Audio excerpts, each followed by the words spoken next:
Welcome back to H4Games, everybody. I'm Tony. I'm John. And I'm Corey. And Corey is here today because he has a very special treat for us. And we appreciate you stopping by. He has an SNES, a Super Nintendo Kiosk unit. Yes, I do. So what exactly is this? It's a demo unit that was used in stores like Toys R Us and Funko Land. Yeah, RIP. Yeah, exactly right. It was just used to test out new games and just basically sell the Super Nintendo. Yeah, so it's basically just a marketing unit, basically.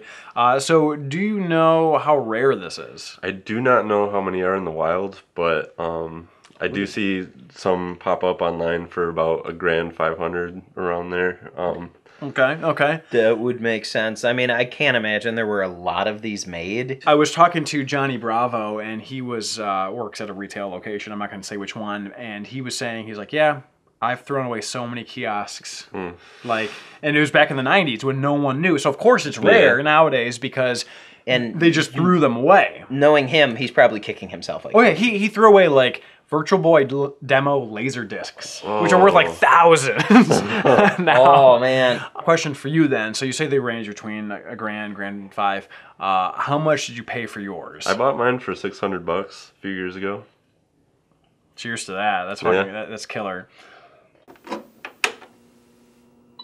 it goes. Oh yeah, it's a little dark on boot up.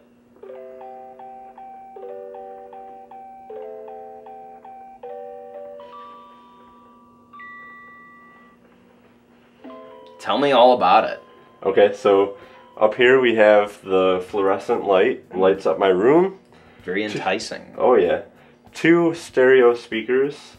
Right here we have a computer monitor with 2 controls on the side. One for contrast and one for brightness.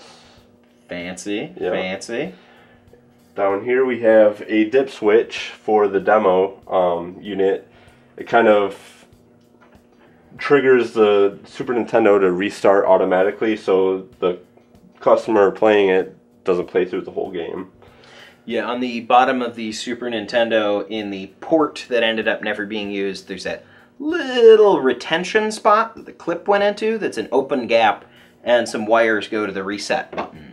So it has an additional timed reset, so that, you know, kids couldn't play through the whole game, and so that one kid didn't just hog the thing. Right. Because I think my Toys R Us had it set to almost like 15 minutes. Wow. Which is excruciating as a child. It's nothing as an adult. Right. But like some little piece of shit in front of you is still playing that game. Right. 11 minutes later, it's just you just agony. keep coming back.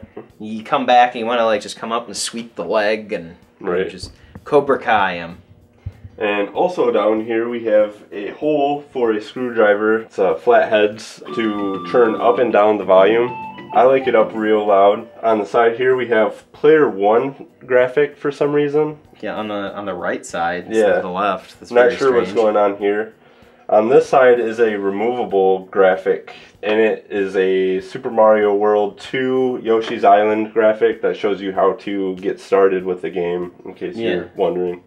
It's the replaceable instructions, kind of like right at like the bottom of the screen on a candy cab. Right. Just that little strip that's there. Yep. It is kind of perfect that you brought Yoshi's Island for this. Thought it'd be matching. Right here we have a graphic for customer service, game counselor if you're stuck on a game, Nintendo Power subscription, and 24-hour hot title recorded game info line. I like how they're actually giving you 3 different phone numbers on here. Yeah. Like a kid's gonna remember a 7-digit number. Oh, wait a minute, wait, no, that's a 10-digit number. Yep. And 3 of them. It's like, hey, did you get stuck on the demo in the store? Well, see if you can sneak over to that price check thing and then dial out and call for help. Be like, excuse me, I'm stuck on Donkey Kong. There was no cell phones back in the day, so... Yeah, but those had long, stretchy lines on them. You could just dial in, get a game counselor, rack up the minutes on Toys R Us's line. If you have a time machine, hit us up, because we want to try this. Also, buy some stocks.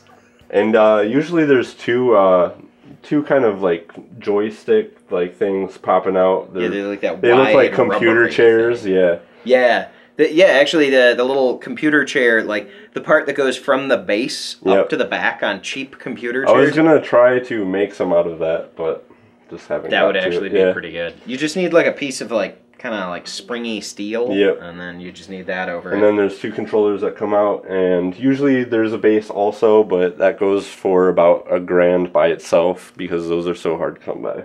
And the base is easily the least important part. Yeah. It's just that it's really rare. I made an offer to a guy today for $400, and he was like, no. Probably said some much crasser things than that. Like, I would have drove to Maryland for it, but... Ooh. From Michigan, Yeah. by the way. Yeah. Wow. I'm in Michigan right now, near Detroit. Yeah, but it's not worth $1,000 to me. I have this baby, so that's all I need. Yeah. And John. Yeah, and John.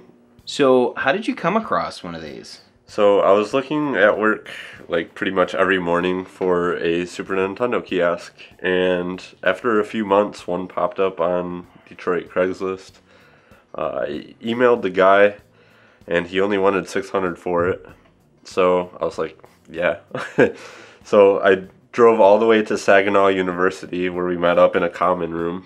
He had a copy of Street Fighter II Turbo, and he kicked my ass like 4 rounds and was like, pay me. Did he have a good like pop off after his win? Just like, no, he was just like, I'm really good at Street Fighter, this is what I bought it for. He should have just bought a cab like for Street Fighter, but yeah, for just like 600, 700. Yeah. Yeah, you could have just had an actual cab. right. You were mentioning that this has an extra board for the image. Right. Because I think it goes either SCART or JP21 to a board that converts that to VGA to get this image here. But when I was looking at this, I realized that the Super Nintendo Classics CRT filter, I didn't think it looked very good, but now I realize it looks almost exactly. Yeah. It's almost like they looked at this and Yeah. were kind of like, we need it to look like this. Yeah, so now it's like I realize that they kind of made it quite a bit more authentic than I thought they had. Right. Although they need to add in yours, where it has the Super Mario World burn-in very lightly on there. Yep. But I think that just adds to the authenticity. Oh, yeah. It's pretty They should good. just add that as a DLC to the classic. Yeah. You could probably get rid of that with a little bit of aging mode if this has it, but sometimes you can X-ray yourself doing that. Sounds fun. I accidentally did that once. It's fun times. That's why John is sterile. Yep.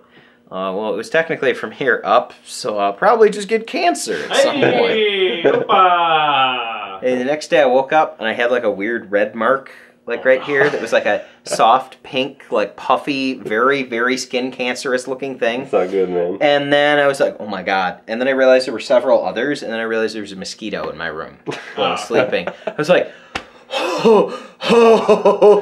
and they were gone like a day later. I was like, oh, okay, I'm gonna live. Oh my god, that's amazing. All right, well, that was really cool. Yeah, I mean, thanks, man. Last time I actually got to play with one of those was when those games were new. So, Yes. I mean, time has damaged those memories quite a bit. So it's cool to get some hands-on experience with one again. Oh, yeah. It's also damaged us personally as we've aged, unfortunately. Yes. I mean, the last time I think I touched one, they also had the demo for the Virtual Boy there. Yeah. When I wanted one of those. Yes. It's been quite a bit, so it definitely was a treat. Thank you again Yeah, no problem, man. for coming on the show and showcasing this. And, you know, if you have any questions about the SNES kiosk that maybe we didn't cover, let us know in the comments below, and we'd be more than happy to answer them as they come up. And thank you for subbing, thank you for sharing the video, all that good stuff. We will see you guys next time. See ya. Thank you again for watching. If you enjoyed this video, feel free to give it a like and a share, and we will see you guys next time.